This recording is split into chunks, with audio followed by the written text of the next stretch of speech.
I was at home, playing video games, when I suddenly became America's most wanted man. A high-ranking government official had been shot dead from over half a mile away. The shooter left behind no fingerprints, just a custom-made bullet. The unique markings on it were my signature. The CIA also discovered that someone had used my identity to enter the crime scene. Every piece of evidence pointed straight at me. But when it happened, I had been home the entire time. Before I could explain, a SWAT team kicked down my door and dragged me away. On the way back to headquarters, I noticed a black sedan following us. Then gunshots rang out in the distance. The driver was killed instantly. Masked gunmen closed in from both sides. They weren't there to rescue me. They were there to wipe everyone out and make my death look like a suicide. I dropped into the vehicle's blind spot, jammed my rifle against the gas pedal, and sent the transport truck crashing through the ambush. From that moment on, I had two enemies. The government was hunting me, and the real killers wanted me dead. The only person I could trust was my father. We hadn't spoken in years. He was a legendary sniper, now retired. I fled into the mountains of Montana and found the cabin where he'd been living off the grid. But the moment we reunited, a tactical team showed up on the security cameras. My father handed me a sniper rifle and told me to use the tunnel to get behind them. Then he walked outside by himself,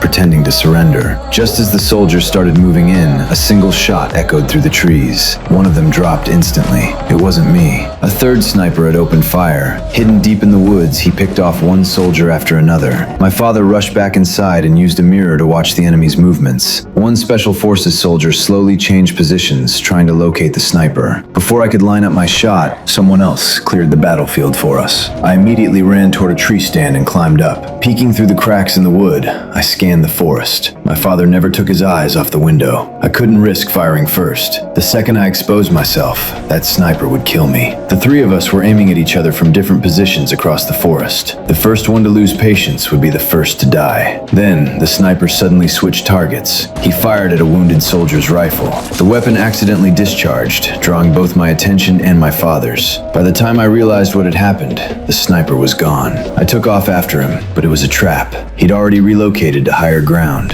His crosshairs were locked on my head. Just as he was about to pull the trigger, my father spotted him from a distance and shot his weapon apart. I rushed forward, grabbed him, and ripped away his camouflage. It was a woman, a deadly assassin, and she was just as dangerous up close. Within seconds, she threw me to the ground. She pulled out a pistol and aimed it right at me. Then my father's voice rang out behind her. Put your weapon on the ground. With a gun pointed at her, she had no choice but to surrender. We took her back to the cabin, sent her fingerprints and information to the CIA. It didn't take long for them to identify her. She belonged to one of the world's most notorious terrorist organizations. A few hours later, the warrant for my arrest was officially dropped.